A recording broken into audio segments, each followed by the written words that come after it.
how many hours a day you waste or how many hours a week you waste. And the classic answer is something like 4 to 6 hours a day. You know, inefficient studying, watching things on YouTube that not only do you not want to watch, that you don't even care about, that make you feel horrible about watching after you're done.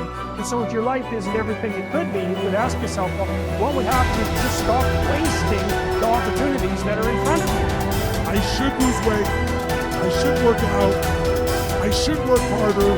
And then you know what? People don't do their shoulds. They get mad at themselves. And suddenly the thing you said should happen has to happen. That's when human beings change. Let's make it happen right now. Me and you, let's make it happen right now. Me and you, because you're smart enough. Progress has been made, but you got to keep on working. It's like God. You can't find the illusion that we have made it. No, let me tell you something. You got to keep on working. And we're going to make it happen, my man. Hey, sister, we're going to make it happen, but you got to get out your comfort zone. Because the next time you get an opportunity, you got to be ready.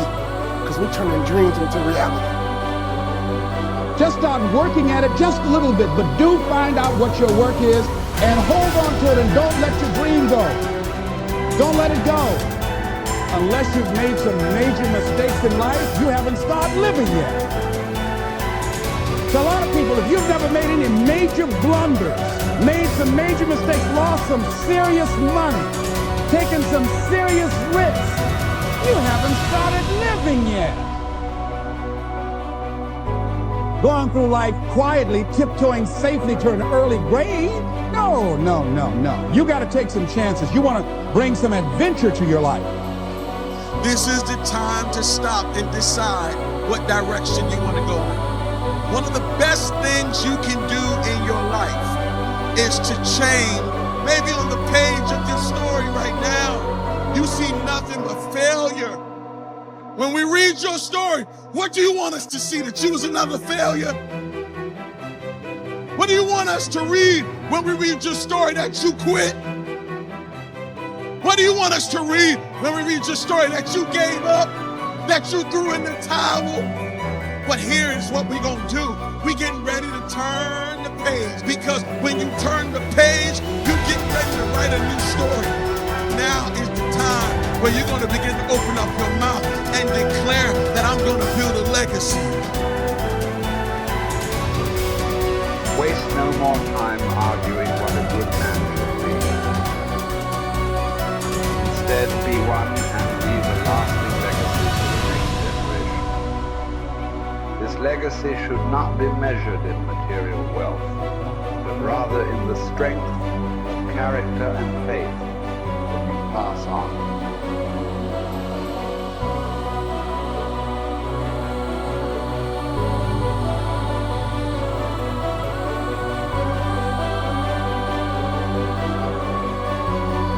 I genuinely am a force to good in the world. You may not understand that yet, but you will eventually. And I genuinely believe I'm acting under the instruction of God to do good things. I want to make the world a better place. I genuinely believe my legacy is a good legacy. And I believe that eventually, when the legacy media catches up, they're going to understand I'm a good, positive influence. I think a man should have absolutely no interest in whether he's actually happy. If I wake up and I'm unhappy, I will do the exact same things as if I am happy. I will go to the gym the same. I will work the same.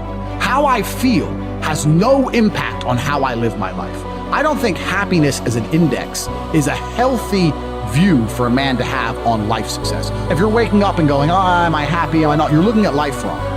I think of a man, if you put happiness if you move it down the scale, right? And you start looking at, am I successful? Am I competent? You know, am I achieving things? Am I respected?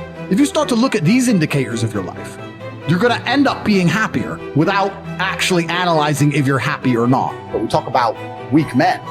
This is what's scariest about this entire agenda they're trying to purport. Because their ideas, like the feminist idea and like the mainstream idea and like Logan Paul's ideas, all their ideals is if we weaken men, then if they become weak enough, they'll no longer be a threat. And I argue that point absolutely. I think the most dangerous men on earth are the weak men. I think inside of every single man, we're born with a fire inside of us that we do not control can destroy ourselves and other people.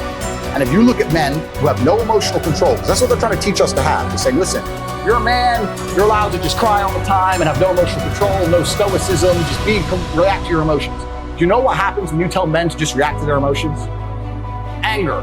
You have school shootings, you have rape, You have violence. That's what happens when you tell men to have no emotional control. These school shooters are kids with no emotional control. Rapists are men with no emotional control.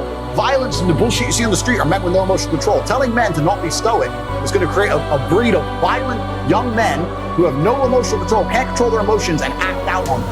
That is absolutely not more dangerous to society than me coming along and saying, listen, I don't give a how you feel. It doesn't matter how you feel. You have duties and you have responsibilities as an adult.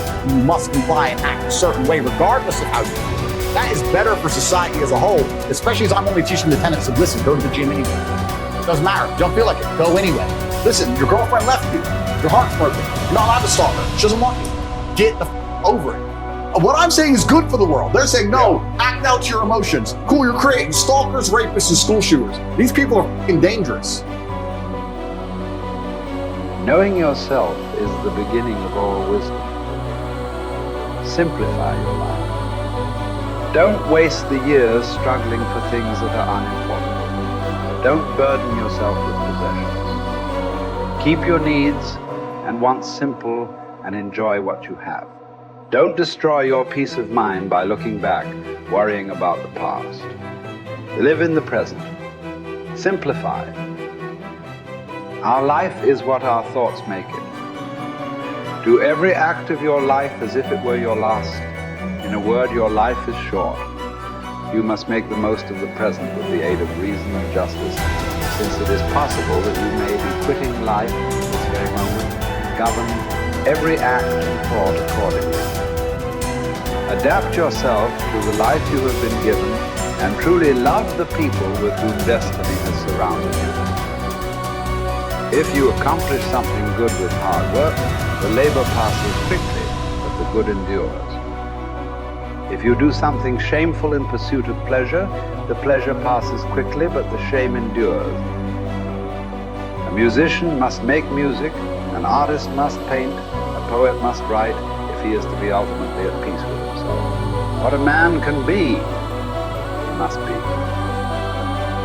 I will keep constant watch over myself, and most usefully, will put each day up for review. For this is what makes us evil, that none of us looks back upon our own lives. We reflect upon only that which we are about to do, and yet our plans for the future descend from the past. Excellence is never an accident. It is always the result of high intention, sincere effort, and intelligent execution.